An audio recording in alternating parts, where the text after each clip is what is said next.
주님의 은총과 평강이 오늘 예배의 자리에 나온 모든 분들과 함께 하시길 빕니다. 금방 찬양해 주신 그 찬양을 들으면서 마음속에 참 큰 감동이 오는데요. 나는 주를 섬기는 것에 후회가 없습니다. 정말 후회가 없는 그런 나날이기를 소망하고, 또 그 가사 말을 두 분이 진정을 담아 불러줬기 때문에 우리 모두의 인생이 꼭 그러하면 좋겠다 하는 생각을 가졌고요. 고맙습니다. 아름답고 은혜로운 찬양 들려주셔서요. 생각해봤어요. 잠시 저기 앉아가지고 제가 이제 신학 공부하고 목회자의 길로 접어든 지 42년이 지금 되었는데요. 목회자로 살아온 지가 42년입니다. 나는 일평생 주님을 섬기는 일에 후회가 없나라고 스스로 생각을 해봤습니다. 근데 조금 정직하게 얘기하자고 한다면 때때로 저는 내가 목사가 아니었으면 하는 생각이 많이 들었습니다. 내가 목사가 아니었더라면 참 좋았을 텐데 뭐 어떻게 하겠다는 생각도 별로 없이 그냥 다만 목사로 산다는 것이 어떨 때 답답하게 느껴지기도 하고 그래서 그랬던 것이지요. 아마 어떤 목사님도 비슷한 느낌을 받으셨던 것으로 보입니다. 자기 선생님을 찾아가가지고 선생님, 아무리 우리가 설교하고 말씀을 전해도 교인들이 바뀌질 않습니다. 그러니 도대체 우리가 왜 설교를 해야 합니까? 그러자 그 선생님이 빙그레 웃으면서 한마디 하셨답니다. 콩나물에 물 주기라. 콩나물은 시루에다가 이렇게 기르잖아요. 거기다 물을 주면은 물은 다 빠져나가야 합니다. 그렇지 않으면 콩나물이 썩게 마련이죠. 그러나 물은 다 빠져나간 것처럼 보여도 콩나물은 자란다. 낙관적인 얘기 맞아요, 여러분? 신앙이 그렇게 자라는 거 맞습니까? 그럼 다행입니다. 예, 정말로 그러하리라고 생각을 하고요. 이 맥락이 다른 얘기이긴 합니다만은 노자에 나오는 얘기 천망회회 소위불실이란 말이 있는데요. 하늘의 그물은 성기어 보여도 듬성듬성해 보여도 하나도 잃어버리는 것이 없다라고 말하기도 하는데, 하나님이 하시는 일의 전모를 우리가 다 알 수는 없지만은 그러나 하나님이 하시는 일이 섬세하구나라고 느낄 때가 아주 많이 있고, 그럴 때면은 내가 이런 일에 부름을 받았다는 사실이 참 기쁘구나 하는 생각을 할 때도 있습니다. 저는 그 자동차 없이 살고 있는데요. 서울에서 자동차 없이 사는 건 그렇게 어려운 문제는 아닙니다. 대중교통이 워낙 잘 되어 있기 때문에. 그러나 제 나이쯤 된 사람이 차 없이 산다는 게 모든 사람들에게 낯설게 여겨지기도 하는 것 같습니다. 어디 강연하러 가거나 그러면 끝나고 나면 늘 묻는 게 목사님 차 어디 세우셨어요? 이렇게 묻습니다. 제 차 아마 많이 있을 겁니다. 그렇게 얘기를 하곤 하는데요. 그런데 이제 차가 없어서 좀 불편할 때가 있습니다. 그게 언제냐면 막 자고 있는데 전화벨이 울려요. 새벽 1시, 2시 이럴 때 그 시간에 전화는 목사들에게는 아주 가슴 아픈 전화 드릴 때가 대부분입니다. 목사님 어머니가 돌아가실 것 같아요. 뭐 이런 전화죠. 그러면 잠결에 깨어나서 그 전화를 받고 나서 잠시 동안 어떤 생각이 드냐. 그냥 아침에 전화하시지. 인간이기 때문에 잠깐 동안 그 생각이 있어요. 그러다가 스스로 뭐라고 얘기해요. 야, 너 목사잖아. 그래서 이제 전화기에 대고 친절한 목소리로 얘기합니다. 예, 제가 병원으로 갈게요. 그리고 저는 자동차가 없으니까 그 시간에 택시를 잡아야 합니다. 가까운 병원이라면 다행인데 멀리 떨어진 병원이면은 정말 먼 길을 이렇게 가는 거죠. 한적한 도로를 달려서 병원에 도착하고 임종을 함께 지키고 빈소 차리는 일까지 돕고, 그리고 이제 거의 아침녘이 되어가지고 집으로 이렇게 돌아올 때 밤에 한숨도 자지 못했기 때문에 몸은 대단히 고단하고 힘겹고, 그런데 문득 감격스러운 생각이 듭니다.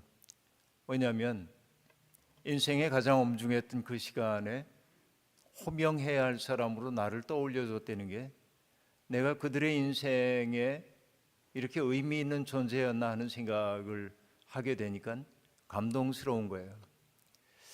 따지고 보니까 목사라고 하는 사람은 복받은 사람인 게 맞습니다. 왜냐하면 성도들 하나하나와 가정을 위해 기도하는 사람이기 때문에 그렇습니다. 어제 연세 드신 분들에게 소명이 있다고 한다면 축복하는 일이라고 말씀을 드렸는데, 목사가 받은 복이 있다고 한다면 바로 여러분들과 가정을 위해 기도하는 복을 받은 거라는 생각을 늘 강렬하게 하고 있습니다. 이게 기쁘고 행복한 일이죠. 저는 그래서 이 직무를 소중하게 여기지만은 가끔 잊어버릴 때가 있어서 목사가 아니면 좀 자유로울 텐데 하는 생각을 하기도 하는데, 오늘 두 분의 찬양이 나를 주는 섬기는 것에 후회가 괄호 열고 전혀 없습니다입니까? 아니면 조금은 있을 수도 있나요? 아무튼 이건 굉장히 중요한 말씀이 아닌가 생각해 봅니다. 그런데 주님을 섬긴다는 말이 어떤 것일까 생각해 봅니다. 주님을 섬긴다라고 하는 것은요, 세상 모든 사람들이 행복의 조건이라고 따라가는 그 길에서 조금 벗어난다고 하는 것을 의미합니다. 세상 많은 사람들은 두 가지의 종류의 삶이 있다고 흔히 얘기를 하고 있는데요. 하나는 사다리 오르기로서의 삶입니다. 사다리의 높은 단이 성공이라고 하는 결실이 있는 거죠. 성공을 거두기 위해 사다리 한 계단 한 계단 올라가야 합니다.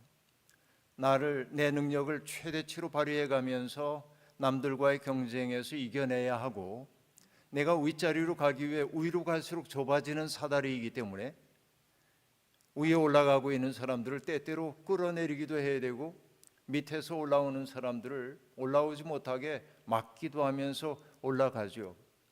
그러니까 내가 윗자리에 올라갔다고 해도 평안하지 않습니다. 누군가가 나를 끌어내릴 것 같기 때문에.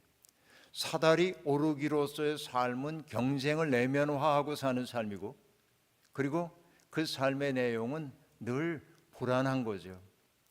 내 지위가 어떻게 될는지를 몰라서. 그러나 우리 살다 보면 경쟁 전혀 없이 살 수는 없습니다. 경쟁할 수밖에 없죠. 그러나 기독교인들은 또 하나의 삶의 원리를 가져야 합니다. 그것이 뭐냐면은 서클 댄스, 원무라고 얘기하는 원형으로 추는 춤이죠. 그러니까 우리가 강강수월래를 생각해 보면 되겠습니다. 손을 붙잡고 우리들이 춤을 출 때 얼마나 흥겨운지 모릅니다. 그렇죠? 저는 강강수월래 같은 춤보다 더 아름다운 공동체의 춤이 있을까 싶어요. 세상에 어떤 나라에 그런 춤이 있을까 싶기도 한데요. 빙글빙글 돌면서 춤추는데 시간이 갈수록 정말 기쁨이 고조되고 흥이 나고 신명이 나고 이제 그럽니다. 근데 예를 들어서 우리가 이렇게 손을 잡고 춤을 막 추고 있는데 저기 한명훈 목사님이 혼자 외로운 표정을 짓고 먼 산을 바라보고 있으면 우린 뭐라고 얘기하냐면, 한 목사님 왜 거기서 그렇게 외로운 표정 지어요? 일로 와요. 초대할 수 있어요, 그 자리에. 그리고 손을 잡으면 우리의 원은 더 커져요. 그리고 흥겨움도 더욱더 커진다고 얘기할 수 있습니다. 바로 이것이 뭐냐면 공동체를 이루어 주신, 그러니까 서클 댄스를 추는 삶이에요. 우리는 그런 삶으로 부름을 받았다 하는 얘기입니다. 한편으로는 사다리 오르기로서의 삶을 포기할 수 없으면서도 또 한편으로는 원무를 추는 것이 우리의 삶임을 내다봐야 한단 말이죠. 여러분, 우리가 살고 있는 세상은 참 살벌한 세상입니다. 제 친구인 시인이 썼던 시 제목이 떠오르는데요. 그 친구의 시 제목은 이렇습니다. 천국에는 아라비아 숫자가 없다라고 하는. 여러분, 천국에 아라비아 숫자가 없답니다. 근데 그 친구의 시의 내용과는 관계없이 저는 그 말 자체 속에 많은 것을 느낄 수가 있었습니다. 아라비아 숫자가 우리에게 영광을 주기도 하지만 상처를 주기도 하잖아요. 여러분 옛날에 성적표 받아보셨잖아요. 여기에 계신 분들은 대부분 높은 성적을 받은 분이라 여겨집니다. 그러니까 이 자리까지 오셨겠죠. 그러나 여러분 125분에 119 이런 분도 있거든요. 125분에 125도 있잖아요. 석차 그런 거 말하는 거죠. 그럼 여러분, 사람을 이렇게 줄 세우기로 세우는 세상이 얼마나 살벌한 세상인지 모릅니다. 저도 중학교에 들어갔더니 첫 번째 시험을 본 다음에 그 교실 뒤에다가 못을 70개를 박아놓고, 그 당시에 이제 한 학급이 70명이었는데 시험 본 성적 순대로 이름표를 갖다 거는 거예요. 그럼 누구나 다 볼 수 있어요. 누가 1등 했는지, 누가 꼴찌 했는지. 소위 저희가 10반 가운데 하나 특수반이라고 하는 반이었는데 그 반에서도 1등부터 70등까지가 갈리는 겁니다. 그러니까 우리는 어때요? 그걸 바라보면서 서로를 경쟁 관계로 바라볼 수밖에 없는 그런 구조 속에 살았단 말이죠. 늘 그게 상처가 되곤 했어요, 많은 이들에게. 그런데 여러분, 아라비아 숫자가 우리를 괴롭히는 것은 그뿐만이 아닙니다. 여러분의 조국인 대한민국에서 많은 사람들에게 이제 이렇게 묻는다고 그래요. 이전에는 뭐 고향이 어디세요? 뭐 또 남자들은 서열을 먼저 정해야 하잖아요. 남자들의 버릇이 그거잖아요. 떠보죠. 이렇게 쓱 떠보고 학번이 누가 빠른지, 그것도 안 맞으면 군대 서열까지 해서 소위 동물들의 세계로 얘기하면 패킹 오더를 정해야 이제 남자들은 좀 안심하는 경향이 있는데, 요즘은 여러분, 한국 사람들이 그 사람의 경제력 형편을 알아보기 위해 노골적으로 연봉 얼마예요? 이렇게 물을 수는 없으니까 어떻게 묻냐면 사시는 곳이 어디예요? 이렇게 물어요. 대치동 삽니다. 그럼 우와. 그죠? 그리고 또 다른 좀 싼 동네 얘기하면 그러세요? 이렇게.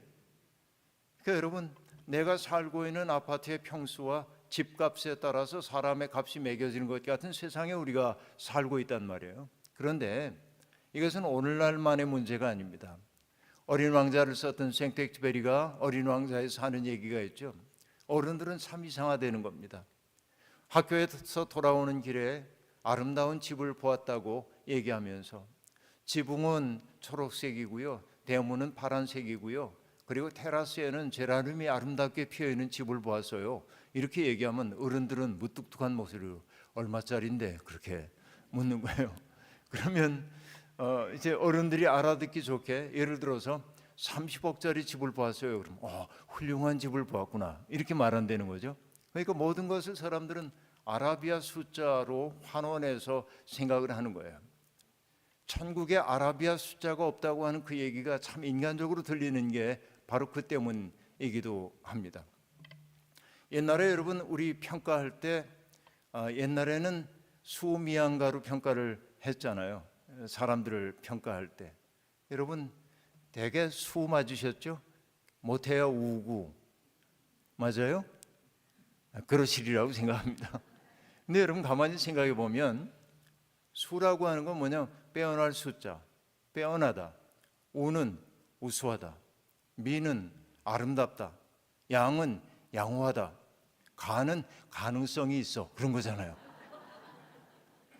이거 얼마나 좋은 평가인지 몰라요. 어떻게 보면은 그렇죠. 모든 거 다 버리지 않는 거예요. 다 챙겨주는 거라고 얘기할 수 있습니다. 수미양, 여러분 뭐 또 하나 얘기가 떠오르는데요. 제가 있는 교회 바로 옆에가 숙명여대가 있는데 거기서 가르치고 있는 저하고 아주 오래된 그 알고 있는 교수님이 하는 얘기입니다. 여러분 옛날에 우리가 놀이터에서 막 놀거나 그럴 때 요즘은 서울에서 골목에서 그런 소리 들려오지 않죠. 아무개야 놀자 그러고 이제 외쳤잖아요 옛날에. 그러면 애들이 막 나가서 놀고 그랬는데 지금은 다 학원 가느라고 바빠가지고 노는 애들 찾아보기가 어렵습니다. 근데 편을 갈라가지고 게임을 해야 할 텐데 짝이 맞질 않는 거예요. 그러면 어떡하죠? 능력치가 비슷한 친구들끼리 손바닥을 엎거나 뒤집거나, 그게 옛날에 일본 말일 텐데 댄찌 그러고 이렇게 했죠. 그리고 편을 가르고 남아있는 사람은 어떻게 했냐면 둘 중에 조금 기우는 한 편에다가 끼워 주었죠. 그를 뭐라고 불렀죠? 깍두기라고 부르잖아요. 그런데 여러분, 여기까지는 우리가 다 아는 얘기입니다. 그런데 숙명여대에서 문학을 가르치고 있는 제가 잘 안다고 하는 그 교수가 이렇게 얘기합니다. 깍두기는 경기에서 졌을 때 패배의 책임을 묻지 않는다. 그 얘기는 왜냐하면 깍두기는 원래 그런 사람이니까 졌다고 해가지고 너 때문에 졌어 이런 소리 안 한다 그 얘기예요. 깍두기에게는 패배의 책임을 묻지 않는다. 그런데 깍두기는 승리의 기쁨은 함께 누린다. 굉장히 인간적인 것이잖아요. 깍두기라는 게 정말 좋잖아요. 그런데 하나가 더 있어요. 그런데 지금은 그 깍두기를 왕따라 부른다 그렇게 말해요. 지금 세태가 어떻게 되냐면 능력이 떨어지지 못하거나 능력이 좀 떨어지는 아이들을 보면은 존중하기보다는 따돌리고 조롱하고 멸시하는 것이 일상이 되어버린 세상을 가리키고 있는 거죠. 무슨 놈의 세상이 이렇게 되어버렸는지 모르겠습니다. 그러나 우리가 꿈꾸고 있는 하나님 나라에서는 예수 그리스도와 더불어 우리가 열어가려고 하는 세상은 그렇게 경쟁이 심화된 세상 속에 살면서도 아까 사다리 오르기로서의 세상만이 아니라 원형의 춤을 추는 것이라고 얘기했던 것처럼 우리가 누군가의 손을 붙잡고 함께 춤을 추는 다른 세상을 꿈꾸는 것, 이게 하나님 나라를 믿는다는 의미일 겁니다. 저는 이게 중요하다고 봐요. 근데 여러분, 돈이 주인 노릇하는 세상, 소위 자본인 세상, 돈이 주인 노릇하는 세상이 우리에게서 빼앗아가고 있는 굉장히 중요한 능력이 하나 있습니다. 그게 뭐냐? 어제도 얘기한 것처럼 경탄할 줄 아는 능력을 빼앗아갔고요. 또 하나가 있습니다. 다른 삶이 가능하다고 하는 사실을 상상할 수 없게 만들어요. 이게 문제입니다. 행복의 길을 우리에게 정해줘요. 이 정도는 소유해야 행복하거든 이라고 얘기를 한다 하는 얘기입니다. 지금은 그런 광고 안 합니다만은 지금 그 광고 사라진 지 오래됐습니다만 여러 해 전 한국에서 자동차 광고 때문에 제가 분노한 적이 있습니다. 제가 분노해봤자 뭐 별 소용은 없지만 그러나 하도 제가 다니는 곳마다 그 광고 요구를 했기 때문에 어쩌면 바뀌었을지도 모르지만 이런 겁니다. 아주 큰 건물 앞에 말쑥하게 차려입은 스웨터를 차려입은 사람이 탁 나와요. 멋지게. 그리고 거기에서 그 아나운스먼트가 나오는 거예요. 뭐라고 나오냐면은 오래간만에 만난 친구가 건물 앞에서 만난 거예요. 오래간만에 만난 친구가 잘 지내냐는 말에 나는 이렇게 대답했다. 그리고 뭐냐면 손에 들린 자동차 리모컨을 탁 누르니까 건물 앞에 세워져 있는 고급 세단차가 시동이 쫙 걸려요. 그 광고 여러분 보신 적이 있을 겁니다. 못 봤어요? 네, H 자동차에 거기까지 꽤 세단 차인데요. 그런데 제가 여기서 분노하는 까닭이 이런 데 있습니다. 인간의 언어라고 하는 것은 여러 층위를 가지고 있어요. 인간의 언어는 감탄사도 있죠. 아, 오라고 하는 거. 감탄사를 하는 것이 인간의 위대함입니다. 동물들은 감탄사라고 하는 게 없죠. 인간만이 오로지 감탄사를 터뜨려요. 아름다움을 보고 장엄한 것을 보고 감탄할 줄 아는 게 인간입니다. 그리고 인간의 언어라고 하는 것은 서술적 언어들이 있죠. 나는 오늘 점심에 무엇을 먹었습니다. 이건 서술하는 언어입니다. 지시적 언어도 있습니다. 누군가에게 물 한 잔만 주시겠어요? 라고 얘기하면 그의 행동을 요구하는 것이죠. 지시적 언어이기도 합니다. 그러나 언어의 매우 중요한 요소 가운데 또 하나는 뭐가 있냐면 친교적 언어가 있습니다.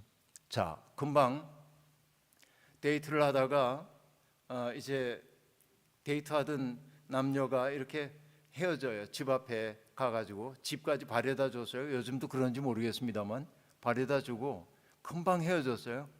근데 뭐 사랑에 불이 붙어 있을 때는 너무 아쉽잖아요. 그러니까 전화를 해요. 헤어진 지 2분도 안 됐는데 전화를 해가지고 자기야 뭐해 그러면요. 여러분 그가 알고 싶은 것은 파트너가 뭐 하는지가 아니에요. 이렇게 대답하면 안 돼요. 멍청아 신발 벗고 있지 뭐해 이렇게 하면 안 돼요. 그렇잖아요. 자기야 뭐해라고 하는 것은 내가 하고 있는 그 행위가 뭔지를 알고 싶단 말이 아니고, 자기야 뭐해라고 하는 말 속에 담겨 있는 것은 그대와 헤어졌지만 여전히 보고 싶다고 하는 사랑의 말이잖아요. 그럼 그렇게 응대해야잖아요. 친교적 언어는 친교적 언어로 답을 해야 합니다. 예를 들어서 여러분, 아름다운 단풍이 든 숲을 거닐다가 낭만 충만한 어떤 사람이 이렇게 얘기하는 거예요. 저 단풍의 고운 빛깔 좀 보세요. 얼마나 아름다운지 몰라요. 그렇게 얘기하니까 무뚝뚝한 남자가 그러는 거예요. 그건 말이야, 나무가 겨울 나기 위해서, 겨울을 나기 위해서는 구조조정을 해야 되거든. 그래서 줄기에서부터 잎으로 가는 물기를 차단하기 위해 떨결한 걸 만든 거야. 그러니까 색이 변화되고 떨어지는 거야. 바보야, 그것도 몰라? 이렇게 하면 데이트가 돼요, 안 돼요? 안 되죠. 그런 거죠. 그러니까 뭐예요? 저 단풍 좀 보세요라고 얘기하면 같이 감탄을 해야 하잖아요. 이게 친교적 언어의 특색이란 말이에요. 인간의 언어는 그럴 때 인간다운 거예요. 그럼 여러분 보세요. 오래간만에 만난 친구가 잘 지냈어? 하고 얘기하면 당연히 어떻게 대답해야 합니까? 야, 정말 오래간만이다. 안 변했네. 야, 멋있다. 뭐 하고 지내니? 차 한잔 하자. 이래야잖아요. 근데 오래간만에 만난 친구가 뭐 하냐는 말에 난 이렇게 대답했대. 내가 성취한 건 이만큼이야. 너보다 내가 낫지. 비교하는 거예요. 이게 돈이 주인 노릇하는 세상의 모습을 여실히 보여주는 광고란 말이에요. 제가 거기에 대해서 분노했던 겁니다. 인간의 삶을 이렇게 만들어 놔도 되는가 하는 생각이에요. 자, 돈이 주인 노릇하는 세상이 인간에게 빼앗아가는 능력 두 가지, 하나는 경탄하는 능력이라고 얘기했고 또 하나는 다른 삶이 가능하다. 우리는 하나의 행복의 길만이 있다고 생각해요. 그러나 아닙니다. 행복의 길은 정말 많이 있거든요. 행복의 길은 많이 있을 수 있어요. 근데 그 많은 길을 사람들은 상상조차 하지 않고 살고 있다는 얘기입니다. 네, 여러분, 예수를 믿는다고 하는 것은 뭐냐면 세상이 우리를 몰아가고 있는 한 방향에서부터 문득 고개를 들어 다른 삶이 가능하다고 하는 것을 꿈꾸기 시작하는 것을 의미합니다. 자, 여러분, 오늘 우리 성경 말씀 읽었는데 마가복음 1장 1절 어떤 구절이었는지 기억이 나십니까? 혹시 어떻게 되어 있죠? 하나님의 아들 예수 그리스도 복음의 시작이라 이렇게 되어 있죠? 다 나오는구나. 화면이 하나님의 아들 예수 그리스도의 복음의 시작이라 뒤에서 탁 하고 계시군요. 여러분, 우리가 저 마가복음 1장 1절을 볼 때 그 말씀에 주목하기보다는 그건 도입부로 생각하고 뒤에 나오는 사건들에 우리들이 그렇죠 집중을 하잖아요, 대개. 그런데 이렇게 생각해 보세요. 마가복음서는 4개의 복음서 가운데 마태, 마가, 누가, 요한복음 가운데 맨 먼저 기록된 책이 마가복음입니다. 그러니까 누가복음이나 마태복음이라고 하는 책은 마가복음을 기본으로 삼아서 거기에 덧붙여진 책입니다. 그러니까 마가복음이 가장 기본이란 말이에요. 그런데 오늘날처럼 우리가 컴퓨터를 쓰는 때는 글 쓰는 게 굉장히 간편합니다. 쓰다가 잘못되면은 이렇게 따다가 붙이기도 하고 온갖 편집 재주를 다 부릴 수가 있는데, 옛날에는 글쓰기의 매체가 아주 한정되어 있기 때문에 양피지나 파피루스에 글을 써야 했기 때문에 이것은 굉장히 고가였어요. 그러니까 글을 쓰다가 옛날 우리 여러분 낭만적일 때 200자 원고지 이렇게 쓰다가 글 쓰다가 잘못되면 푹 뜯어서 집어 던져놓고 방 안 가득 200자 원고지 구겨놓은 거 있으면 꽤 문청 같은 그런 느낌이 들곤 했는데 그거 안 되는 거예요. 이게 종이가 너무 귀했기 때문에. 그러니까 옛날에 양피지에 글을 쓰는 사람들은 완벽하게 머릿속에 문장의 구조를 만들어서 익히고 또 익히고 그래가지고 써야 한단 말이에요. 근데 여러분, 저도 30년 이상 신문과 잡지에 글을 쓰는 사람이다 보니까 어디에서 글 부탁을 받았을 때 내가 쓸 수 있는 글이구나 하는 느낌이 들 때가 있어요. 그러면 막 청탁을 받는 순간 머릿속에서 딱 돌아갑니다. 이러이러한 내용으로 하면 되겠다. 그래서 내가 할 수 있으면은 받아들여요. 그런데 문제는 뭐냐면 쉽게 받아들였잖아요. 금방 쓸 수 있을 것 같습니까? 아닙니다. 이거 묵히는 시간이 필요해요. 묵혀야 돼요. 생각을 묵혀야 돼요. 근데 무엇보다도 어려운 게 뭐냐면 첫 문장을 어떻게 쓸까? 이 첫 문장에 대한 고민이 제일 크고, 글 쓰는 사람 대부분 첫 문장이 떠오르면 그 다음부터는 쓸 수 있어요. 그래서 여러분, 톨스토이의 안나 까레니나라고 하는 책에 보면 첫 문장이 이렇게 되어 있습니다. 행복한 사람들은 다 고만고만하게 행복하지만 불행한 사람은 다 나름나름 불행하다, 그런단 말이에요. 행복한 사람들의 삶의 빛깔은 비슷비슷하다는 거예요. 그런데 불행한 사람들의 삶의 모습은 다 저마다 달라. 이게 안나 까레니나라고 하는 그 대작의 전체를 설명해 주는 구절이에요. 그 한 구절로. 여러분, 이 첫 문장에 대한 이야기, 여러분 아시는 분이 있는지 모르겠습니다만 가와바다 야스나리라고 하는 일본 작가가, 일본 작가로는 처음으로 노벨 문학상을 받은 사람인데, 국경의 긴 터널을 빠져나오자 설국이었다. 밤의 밑바닥이 하얘졌다. 이렇게 쓴단 말이에요. 첫 문장. 이게 설국이라고 하는 소설 전체의 분위기를 보여줘요. 그리고 또 책 좀 좋아하시는 분들이 금방 알 수 있는 첫 문장이 있는데요. 오늘 엄마가 죽었다. 아니 어쩌면 어제였을까? 이런 것이 있어요. 이게 뭘까요? 까뮈의 이방인이라고 하는 책입니다. 이 첫 문장이 그 소설 전체, 글의 전체의 분위기를 보여줘요. 요즘 여러분 굉장히 유명해진 첫 문장이 있습니다. 빠찡꼬라고 아세요? 빠찡코의 이민진 작가가 쓴 첫 문장이 유명하잖아요. 역사는 우리를 망쳐놨지만은 그래도 괜찮다, 이런 말로 시작되잖아요. 빠찡코라고 하는 게 기가 막힌 이야기잖아요. 그 긴 소설 전체를 한 문장으로 압축해 놓잖아요. 그러면 우리가 마가복음 1장 1절이라고 하는 거, 하나님의 아들 예수 그리스도의 복음의 시작이라고 하는 이 말도 아주 의미 있는 말일 거란 말이에요. 그렇죠? 그게 어떤 의미일까를 생각을 해봐야 되는데, 그걸 알기 위해서 지금 퀴즈를 제가 내겠습니다. 여러분, 이 사람은 누구일까요? 사람들은 그를 하나님의 아들이라고 부릅니다. 사람들은 그를 주님이라고 부릅니다. 사람들은 그를 구원자라고 부릅니다. 사람들은 그를 평화의 왕이라고 부릅니다. 이 사람은 누굴까요? 너무 당연한 것 같아가지고 대답하기가 꺼려지죠? 이렇게 쉬운 걸 낼 리가 없다 그러고, 그죠? 여러분 대답 맞았습니다. 예수 그리스도 맞습니다. 그러나가 있어요. 언제나.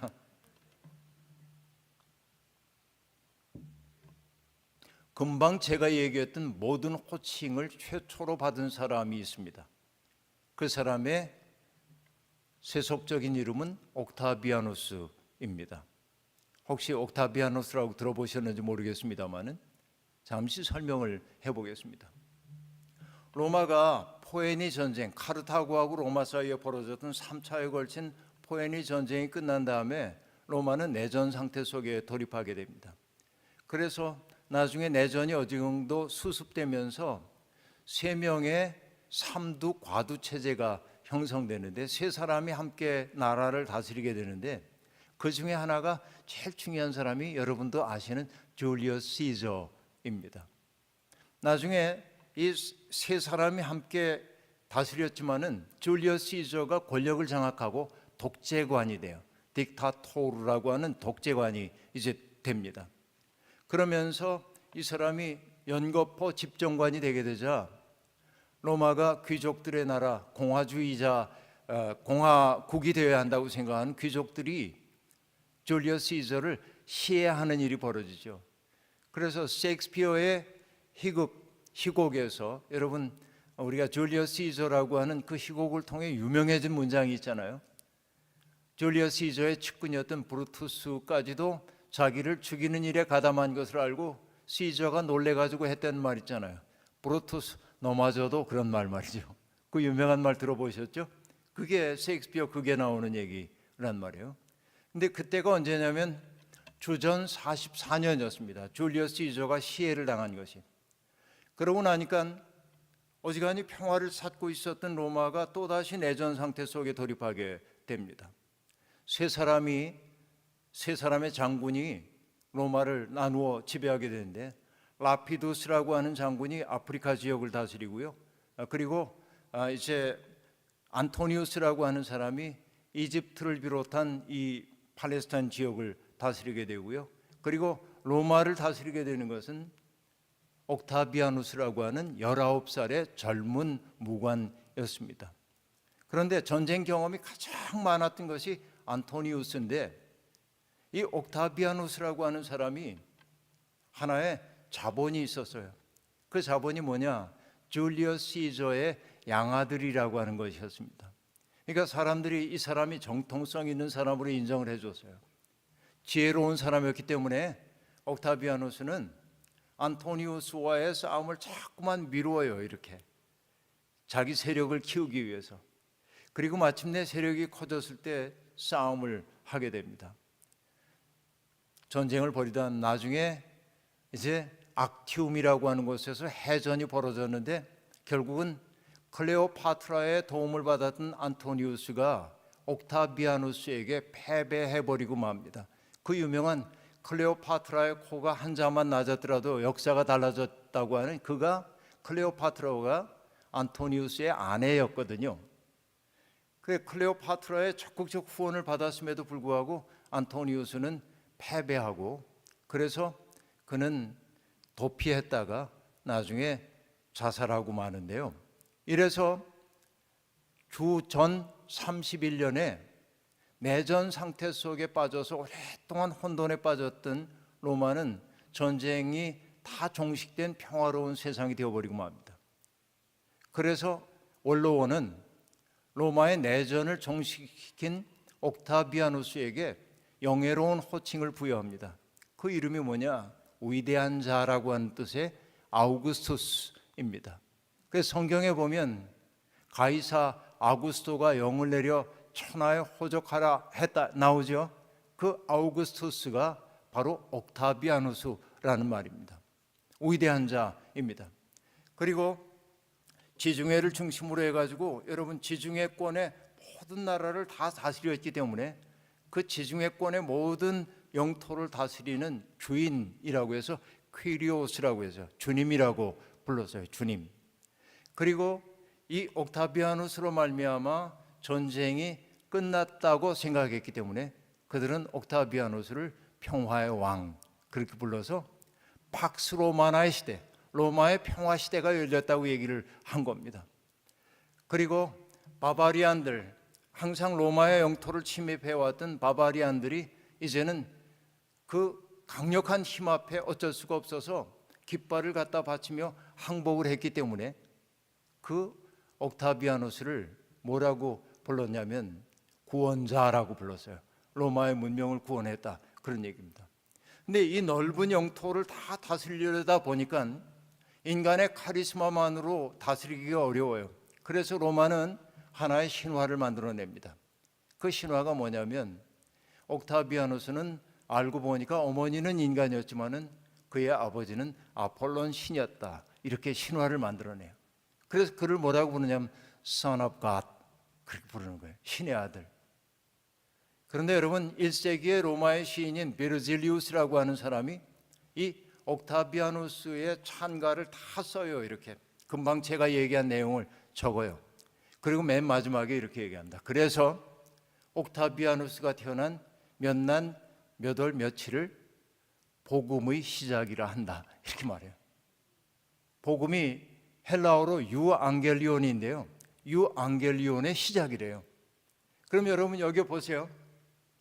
마가복음 1장 1절이 하고 있는 얘기가 하나님의 아들 우리 주 예수 그리스도예요. 여기 예수 그리스도, 그리스도는 구원자란 메시아라는 뜻이죠. 복음의 시작이라. 이건 누구에게 증정됐던 용어입니까? 모두 옥타비아누스에게 주어졌던 말이에요. 그러니까 이 얘기가 여러분, 그러니까 예수님이 뭐 어떻다는 얘기가 아니고 예수 믿는 사람들이 하고 있는 고백이 뭐냐면 천하를 다스리고 있는 옥타비아누스, 그 이후에 황제들이 평화를 가져오는 게 아니라 그들이 세상의 구원자가 아니라 그들이 세상의 주님이 아니라 그들에 의해 죽임을 당한 십자가에서 처형당하셨지만은 부활하신 예수 그리스도가 참다운 평화의 왕이고 주님이시고 그리스도이시고 하나님의 아들이라고 고백하는 거예요. 그러니까 여러분, 마가복음 1장 1절은 로마가 다스리고 있는 그 시대에 로마 문명에 대한 부정인 동시에 새로운 질서에 대한 강력한 선언인 거예요. 여러분, 이게 얼마나 강력한 선언인지 이제 느끼실 수 있을 거라고 생각을 합니다. 그러니까 여러분, 우리가 성경을 들고 산다고 하는 것은 굉장한 일인 거예요, 이게. 그래서 정말 우리는 로마라고 하는 것은 자기가 가지고 있는 힘을 가지고 힘없는 사람들을 복속시키고 그들의 것을 빼앗고 그래서 문명의 토대를 만들었다고 한다면 주님은 정반대의 길을 보여주시잖아요. 너희 가운데 높아지려고 하는 사람은 어떻게 되라고 얘기해요? 가장 낮은 자리에서 섬겨야 한다고 얘기한단 말이에요. 그렇죠? 제자들이 하늘의 군대를 불러서 싸우라고 할까요? 그러니까 아니야, 그러지 말라고. 칼로 일어선 자는 칼로 망한 거라고 얘기해요. 예수님은 누군가를 희생시킴으로 내가 이익을 보려고 하기보다는 주님은 언제나 자기를 희생함으로 남을 유익되게 하려고 그랬죠. 주님이 말구육 가운데 오셨다고 우리들이 고백을 하고 있습니다만은 그 얘기는 결국 뭡니까? 누군가의 먹이로 오신 존재잖아요. 나를 누군가에게 선물로 줌으로 누군가를 풍요롭게 만든 것이 예수 그리스도의 삶이었단 말이죠. 그러니까 여러분, 오늘 이후에 마가복음 1장 1절을 보실 때마다 옥타비아누스와의 대조를 생각해 보시면 우리가 예수를 믿는다고 하는 게 얼마나 장엄한 고백인지를 알게 된단 말이에요. 이건 놀라운 일입니다. 그런데 오늘 긴 얘기할 수 없으니까요, 예수님이 오늘 세례자 요한에게 세례 받으신 장면이 이렇게 나오고 있습니다. 거기에 어떤 말이 나오죠. 예수님이 세례를 받고 물에서 이렇게 올라오실새 하늘이 열리고 그랬어요. 하늘이 열린다라고 얘기할 때 자동문처럼 열렸다는 게 아니라 하늘이 찢기고에 해당돼요. 이 얘기는 하늘이 찢겼다라고 하는 것은 땅에서는 하늘 찢을 수가 없습니다. 오로지 하나님만이 찢을 수 있고, 그러니까 하늘이 열렸다고 하는 것은 예수 그리스도와 더불어 뭐가 시작됐음을 나타냅니까? 하늘과 땅 사이에 소통의 통로가 열렸음을 보여주는 대목이고요. 그리고 성령이 비둘기처럼 그의 위에 내려오심을 보았더라라고 얘기합니다. 근데 여러분, 우리가 사도행전에 보면은 성령이 마가의 다락방에서 기도하던 이들에게 임했는데 어떻게 임했다고 했죠? 불의 혀 같은 것이 머리 위에 임했다, 그렇게 얘기했습니다. 그런데 마가복음에 보면은, 복음서에 보면은 성령이 비둘기처럼 내려오심을 보았더라 그래서요. 여러분, 아마 이 미국에서도 그럴 거라고 생각합니다만 전 미국에 있는 성당이나 예배당을 많이 안 다녀봐가지고 잘 몰라요. 아마 틀림없이 있을 거예요. 미술관에서는 많이 봤습니다. 중세나 이런 때 르네상스 시대의 미술 작품 같은 데 보면은 삼위일체 하나님을 표현하기 위해서 표현하는데 하나님의 모습과 그리스도의 모습 해놓고 성령을 형상화하기 위해 언제나 비둘기를 그리죠. 그렇죠? 여러분 많이 보셨을 거예요. 성령이 비둘기처럼 내려오심을 보았더라 라고 얘기합니다. 그럼 왜 하필이면 성령은 비둘기처럼 내려왔을까요? 궁금하지 않아요? 이게 신학적인 정설이 있는 건 아닙니다. 그러나 저는 생각해 봅니다.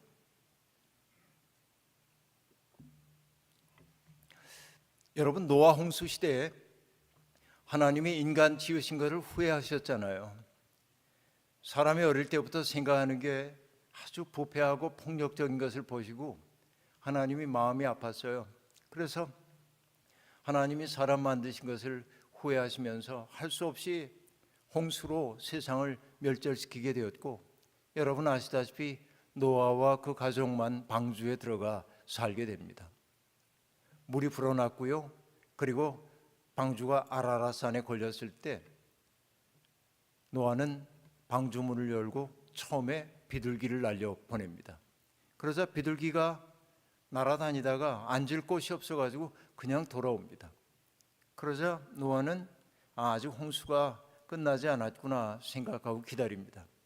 얼마의 시간이 지나간 다음에 또 비둘기를 날려보냈더니 비둘기가 올리브 잎을 물고 와요.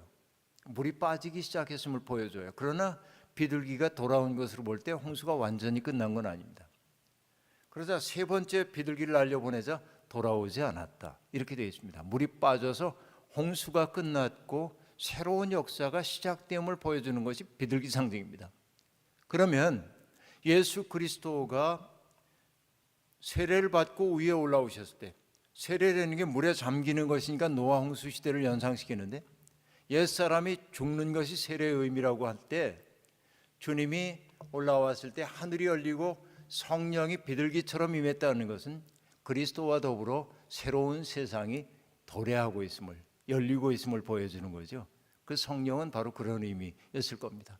그리고 나서 뭐라고 말하냐면 하늘에서 소리가 들려왔다는 겁니다. 그 소리가 뭐냐? 너는 내 사랑하는 아들이다. 그렇죠? 너는 내 사랑하는 아들이라. 내가 너를 기뻐하노라. 이렇게 말합니다. 여러분 성경 읽다가 저런 구절 만나면 우리 어떻게 하죠? 밑줄 쫙 긋죠. 그리고 남성들도 밑줄을 긋지만 여성들도 밑줄을 긋고 주님 안에서 주님은 내게도 이렇게 말씀해 주신다. 너는 내 사랑하는 딸이다. 내가 너를 기뻐한다. 근데 여러분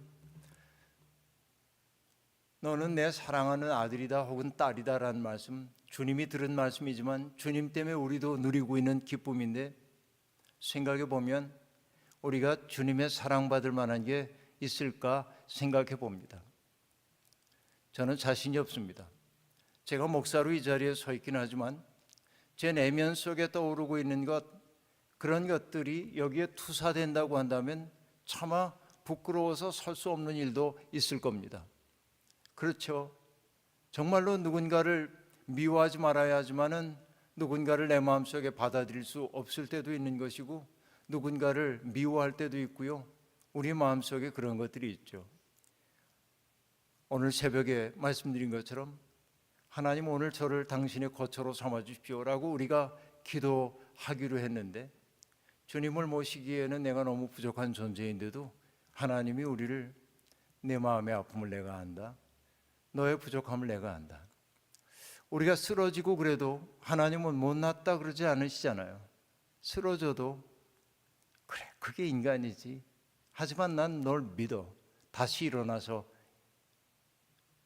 다시 시작할 수 있다는 걸 내가 믿어. 이렇게 얘기한단 말이에요. 여러분 제가 감동하는 것 가운데 하나 이런 거입니다. 요한복음 21장에 보면 부활하신 주님이 디베랴 바닷가로 제자들을 찾아오신 이야기가 있는데요. 주님이 그 부활의 소식을 듣고도 나는 고기나 잡으러 가야겠다 하고 낙향해버린 제자들을 바라보면서 와서 말 건네고 드디어 이제 제자들이 주님인 줄 알아보고 이렇게 나왔을 때 제자들을 위해 밥상을 차려 놓으셨잖아요. 떡을 굽고 생선을 굽고 그리고 주님이 하신 말씀이 뭐냐면 와서 조반을 먹어라 그러잖아요. 근데 가만히 생각해 봅니다. 내가 스승이었다고 한다면 그렇게 겟세마네 동산에서 나를 위해 깨어 있어 달라고 나를 위해 기도해 달라고 얘기하는데도 3번씩이나 무심코 잠들었던 그 녀석들 오늘 밤에 너희가 나를 다 모른다고 할 거야 라고 얘기할 때 절대 그렇지 않습니다. 다른 사람은 어떤지 몰라도 나는 죽더라도 주님 함께 죽을 수 있습니다. 장담했던 베드로. 그러나 우리가 알다시피 가야바의 법정에서 3번씩이나 주님을 모른다고 부인했던 그 비겁한 베드로. 그 베드로를 보며 주님이 이렇게 말씀하실 수도 있잖아요. 못난 놈, 너 그럴 줄 몰랐다. 실망이야. 그럴 것 같은데 주님은 그렇게 얘기 안 해요. 뭐라고 얘기합니까? 와서 조반을 먹어라 하고 얘기합니다. 이게 무슨 의미일까요, 여러분? 저는요, 가족을 나타내는 단어가 가족이란 말도 있지만은 식구라고 하는 말이 훨씬 더 좋아요. 집가자, 가족이라고 한 집가자는 뭐와 관련이 있냐면 간머리 밑에 돼지 시자가 있는데 옛날에 2가지 다 전승이 있습니다만 그 중에 하나가 뭐냐면은 돼지를 잡아가지고 제사를 함께 바치는, 조상들에게 제사 바치는 사람들이 가예요. 가족이라는 건 제사 공동체입니다. 그러니까 여기에는 혈연만 관련이 돼요. 그러나 여러분, 옛날부터 우리가 식구라고 하면, 식은 뭐예요? 같이 밥 먹는 사람들이잖아요. 그러니까 옛날 어지간히 살던 집에 머슴도 있고 나그네도 와서 먹고, 그리고 가축들도 주인이 먹는 음식 찌꺼기를 먹잖아요. 그럼 다 식구예요. 이게 기가 막힌 한 밥솥 공동체란 말이에요. 식구란 말 속에 있는 울림이 있잖아요. 여러분, 저만 해도요, 우리가 8남매였습니다. 어머니 아버지가 8남매를 낳으셨는데요, 정말 옛날에 많이 낳으셨죠. 근데 다 옛날에 골고루 가난하던 시절이니까 지금도 저 어린 시절에 밥 먹던 풍경이 생각납니다. 양푼에다 보리밥을 이렇게 떠서 해놓으면은 숟가락질을 일정하게 해야 되는 거예요. 이렇게 누가 빨리 하면 안 돼요. 배고플 때니까. 그럼 누군가가 이게 속도 위반을 했을 경우에 즉시 징벌이 내려집니다. 잡고 있던 젓가락을 바닥에 탁 치면 위로 올라오잖아요. 이거 가지고 머리를 탁 때리고. 일정하게 이렇게 먹어야 하는데, 그러다 여러분, 구질구질한 얘기이긴 합니다만은, 그 옛날엔 장판 같은 것도 없고 그러니까 밀집방석 같은 거 깔고 옛날에 지냈단 말이에요. 저 시골에서, 저 가난한 집이니까. 그럼 밥알이 어쩌다 떨어져서 그 밀집 사이에 이렇게 끼면 그 속에 옛날에 뭐 빈대도 있고 뭐 온갖 게 다 있는데, 그래도 그거를 이렇게 다리로 숨겨뒀다가 아무도 모르게 빼서 먹고 그랬던 기가 막힌 때잖아요. 그러니까 여러분, 옛날에 가난했던 때 손님이 집에 오시면은 손님 밥을 먼저 차려내잖아요. 그러니까 손님이 왔기 때문에 애들은 이제 밥을 먹기가 어려워요. 그래서 애가 밥을 먹을 수 있는 가능성은 뭐냐면은 그 손님이 밥을 남겨야 그거 먹는 거예요. 그러니까 여러분, 창호지 문틈에 창호지 어떻게 하는지 아시죠? 침을 발라가지고 창호지 문을 살살 미고, 여러분 다 기억이 있으잖아요, 어르신들. 우리 옛날 그 창호지 문 다 구멍 뚫어놓고 그랬잖아요, 이렇게.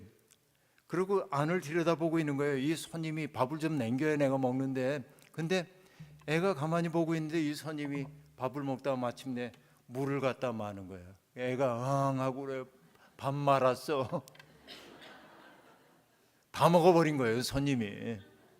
우리 그랬던 시절을 살았잖아요. 그러니까 먹는 거 같이 먹는다는 게 얼마나 놀라운 일인지 모릅니다. 이게 식구잖아요, 식구. 근데 정말로 식구가 된다고 하는 것은 뭐예요? 마음 편해야 되는 거죠. 정말 불편한 사람하고 밥 먹으면 체하잖아요. 그러니까 예수 그리스도가 와서 조반을 먹어라라고 얘기했던 그 말 속에 담겨 있는 것은 뭐냐면, 너는 한 번도 나의 사랑 밖으로 떨어진 적이 없어 라고 하는 말이에요. 너는 나를 부인했고 내게 등 돌렸고 도망갔지만은, 그러나 나는 너의 그 약함을 이미 알고 있었고 그 약함까지도 내가 받아 안고 있었단다 라고 하는 것이죠. 바로 그 사랑이 우리를 하나님의 자녀가 되게 하잖아요. 여러분, 우리가 제 아무리 나락으로 떨어진다고 해도 하나님의 은총 바깥으로 떨어질 방법은 없어요. 그러니까 명심하십시오.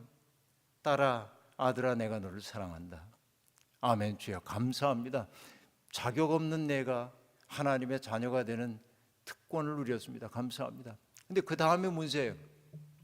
내가 너를 기뻐하노라, 이 말을 들을 수 있으면 좋겠는데 자신이 있어요? 이러는 것 같아요. 제 개인으로 얘기하면 기서가, 너는 내 사랑하는 아들이다. 아멘. 주여 감사합니다. 그런데 너 때문에 내가 고민이 많아. 여러분 어떠세요?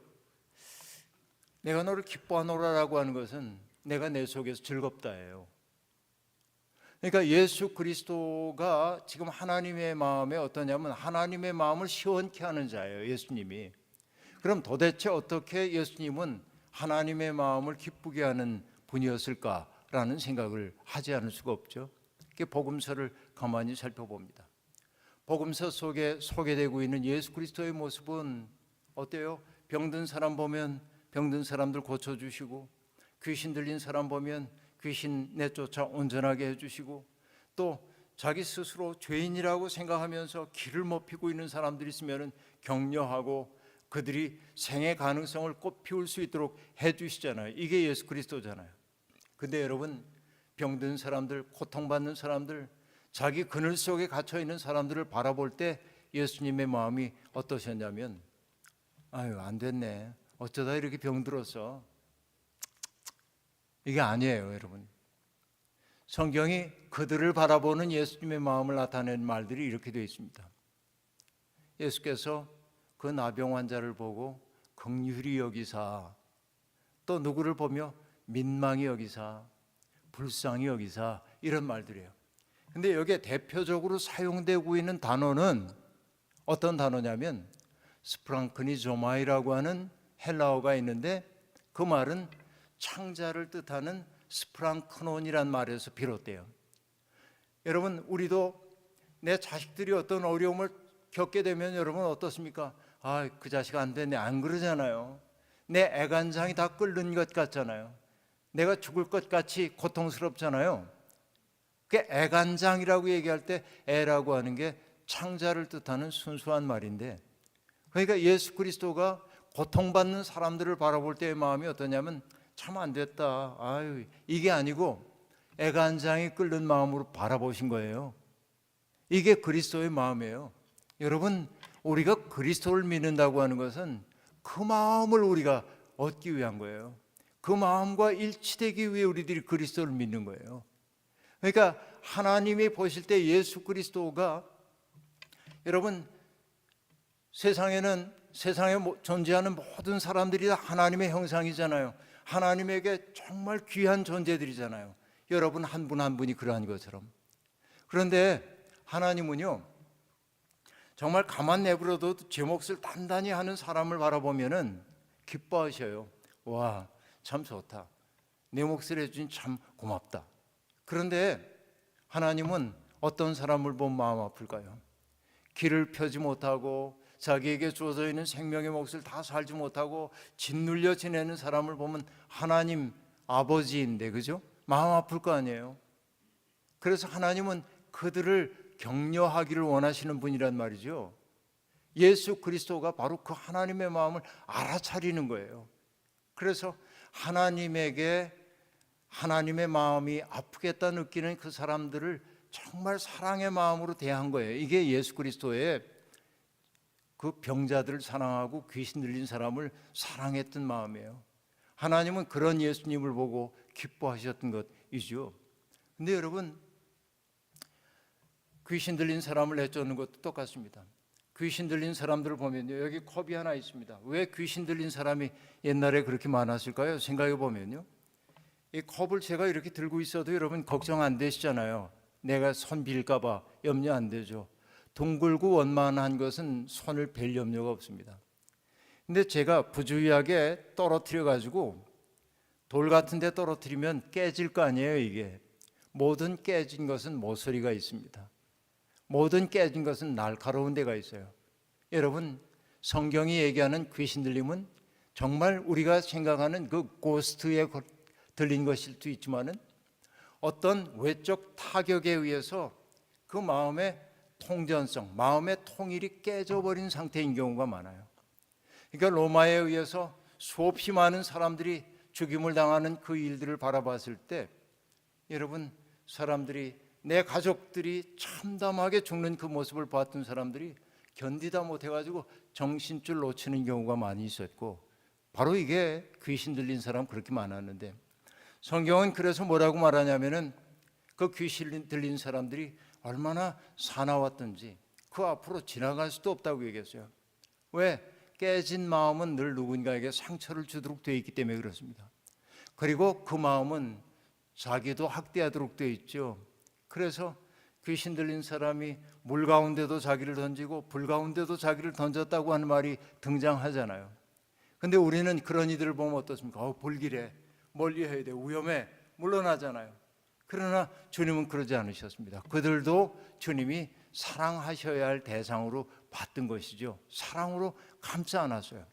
여러분, 괌이라는 데 있잖아요. 미국령 괌. 제가 괌에 가서 말씀을 전한 적이 있는데요, 거기에 있는 목사님이 들려주신 얘기입니다. 어느 해에 한국에서 목사님 한 분이 오셨는데 그 산호초로 되어 있는 얕은 바다에 머물지 않고 저 깊은 곳에 가보고 싶어 하시는 거예요. 거기 산호초 끝나는 곳이 너무 깊으니까 위험합니다. 그런데도 여러분, 한국 목사님들의 그 무모한 열정과 용기 있잖아요. 할 수 있다 하신 이는 나의 능력 주 하나님, 그러고 막 밀고 나가는 거죠. 근데 여러분, 가다가 미끄러져서 넘어졌는데 넘어진 자리가 하필이면 성게밭에 넘어진 거예요. 성게 가시 찔리면 몹시 아프답니다. 그래서 정말 짧은 바지 입고 들어갔으니까 오죽했겠어요. 몸에 가시, 통증이 말할 수가 없어가지고 병원으로 갔는데 성게 가시가 낚시의 미늘처럼 돼 있어가지고 안 빠진대요.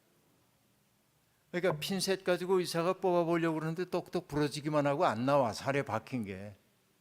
그게 미칠 것 같은 고통인데 어쩔 수 없는데 현지인 하나가 이렇게 얘기하더랍니다. 성게가시 박힌 건 병원에 올 거 없다고, 빨리 집에 가서 욕조에 물 받아 놓고 식초를, 미지근한 물에다가 식초를 타서 들어앉아 있으라고. 그렇게 했더니 얼마간의 시간이 지나자 가시가 다 녹아 내리더랍니다. 그래서 통증이 사라져서요. 그 얘기 끝에 그 목사님이 이렇게 얘기하셨어요. 목사님, 가시는 빼는 게 아니라 녹여야 하는 겁니다. 그 말이 의미하는 바가 많았어요. 우리는 여러분, 내 마음에 누군가로 말미암아 난 가시 있잖아요. 박혀있는 가시들. 누군가가 했던 말이 내 마음속에 만들어낸 가시 같은 것들이 있잖아요. 찔린 자국들. 이것들을 하나하나 뽑아내려면 뽑아낼 수가 없어요. 안 뽑아져요. 어떨 때만 빠집니까? 누군가의 사랑으로 덤썩 안아줄 때만 녹아내리는 거예요. 예수 그리스도는 귀신 들린 사람이든 병든 사람이든 그 사랑으로 품어 안으셨던 것이죠. 그 마음 하나 얻어야 한다 하는 얘기입니다. 그 마음이 하나님의 마음을 기쁘게 해드렸어요. 근데 그 마음이 평화를 만드는 마음이에요. 여러분, 윤동주라고 하는 시인을 아시죠? 윤동주 시인이 1940년대 초에 연희 전문을 다니던 윤동주 시인이 그렇게 어릴 때부터 시를 창작하고 그러던 그가 일제시대의 어둠 때문에 시작 활동을 한 9개월여 멈춘 적이 있습니다. 그러다가 그가 시작 활동을 재개하면서 썼던 시 제목이 뭐냐면 팔복입니다.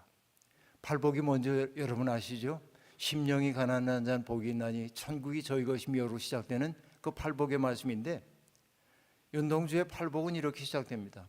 슬퍼하는 사람은 복이 있나니, 슬퍼하는 사람은 복이 있나니. 이거를 8번을 반복합니다. 슬퍼하는 자는 복이 있나니, 슬퍼하는 자는 복이 있나니 8번을 반복해요. 그리고 마지막에 대꾸를 쓰는데 이렇게 쓰려고 합니다. 저가 슬퍼할 것이며, 이렇게 썼다가 이건 아니다 싶은지 굵은 만년필을 가지고 지워요.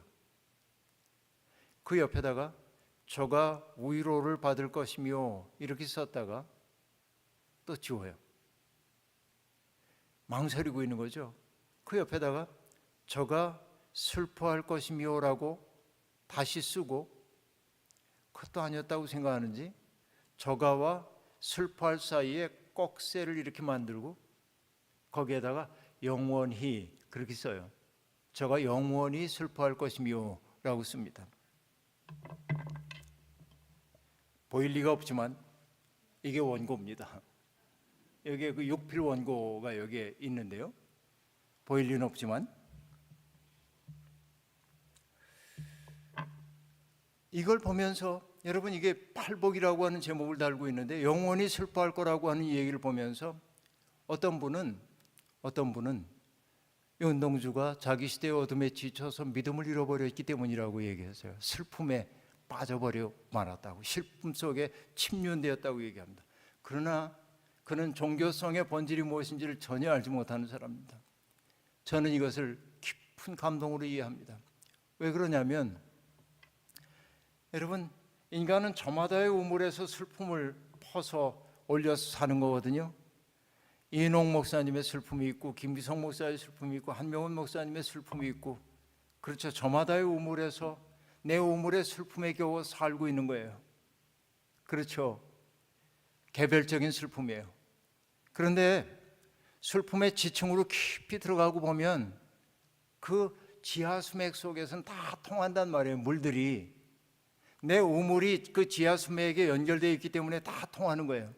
윤동주가 당도한 세계는 뭐냐면 나의 개별적인 슬픔을 넘어서서 온 인류가 앓고 있는 슬픔과 유한함에 대한 아픔을 확 느낀 거예요.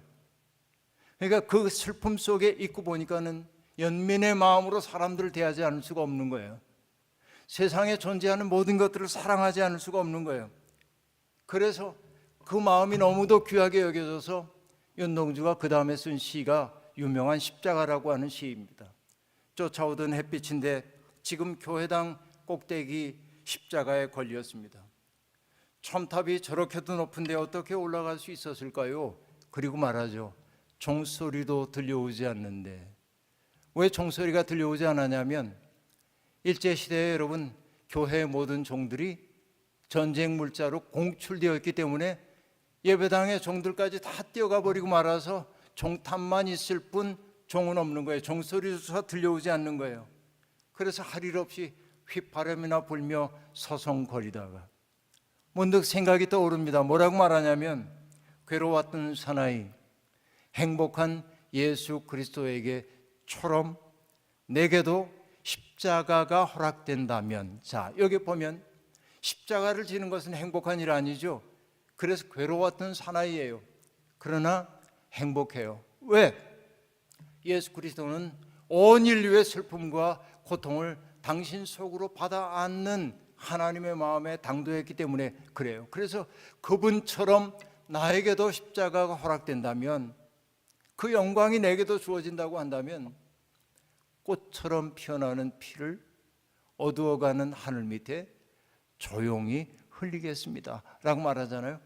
그러니까 여러분 예수 그리스도가 당도했던 그 마음의 세계가 팔복이라고 하는 시 속에 등장하고 있고, 그래서 예수 그리스도처럼 나도 살고 싶다고 하는 꿈이 거기에 담겼고, 그리고 마침내 여러분 윤동주 씨 누구나 잘 아는 서시, 그게 그 다음에 나오는 시란 말이에요. 죽는 날까지 하늘을 우러러 한 점 부끄러움이 없기를 잎새에 있는 바람에도 난 부끄러워했다, 괴로워했다 라고 말하면서 별을 노래하는 마음으로 모든 죽어가는 것들을 사랑해야지. 세상에서 유한하고 죽어가는 것들을 내가 사랑으로 감싸 안아야겠다고 얘기한단 말이죠. 바로 이 세계, 세상에 존재하는 모든 것들을 사랑으로 대하는 그 사랑의 마음, 거기에 윤동주는 당도했던 것이죠. 예수 그리스도는 바로 그 마음 속에 있었던 거예요. 그 마음이 하나님 보시기에 아름다웠던 마음이라 하는 얘기죠. 주님은 그런 가없는 사랑으로 그렇게 사셨고요. 그리스도는 받아들이지 못할 사람이 아무도 없었음을 볼 수 있습니다. 저는 예수 그리스도를 얘기할 때 이렇게 얘기합니다. 누군가를 부둥켜 안을 때 팔이 엿가락처럼 늘어나는 사람. 주님은 어떤 사람들을 요만큼 오막선이 된 것처럼 내 마음대로 이렇게 사랑하는 게 아니라 누군가를 부둥켜 안을 때 죄인인 사람들, 그 사회가 못났다고 한 사람들, 세리라고 천대하던 사람들 배척하지 않고 다 품에 안았어요. 여러분 적어도 우리가 그리스도를 믿는 사람이라고 한다면 품이 넓은 사람이 되어야만 합니다. 여러분 신학교 시절에 제가 배운 것이 있습니다. 우리가 구원받았다는 체험이 뭔가를 얘기하는 것인데요, 구원받았다는 것은 하나님이 우리를 받아들이셨다는 사실을 내가 받아들이는 것이다 라고 말해요. 죄인인 우리를 하나님이 받아주셨어요. 우리는 그래서 받아들여진 사람으로 살아야 돼요. 그 얘기는 앞서도 얘기한 것처럼 뭡니까? 세상에 끊임없이 사람들을 줄 세우고 성공이라고 하는 사다리로 몰아가고 있을 때 거기에서부터 잠시 그것 포기할 수는 없지만은 그러나 원형의 춤을 추는, 너를 복되게 하는 게 우리의 삶의 도전이라고 하는 사실을 마음속으로 용납하며 사는 거라고 생각합니다. 여러분은 그동안 많은 성공을 거두었습니다. 이제부터 해야 할 일은 뭐냐면 성공의 열매를 통해 하나님께 영광 돌리는 인생을 살기 시작해야 합니다.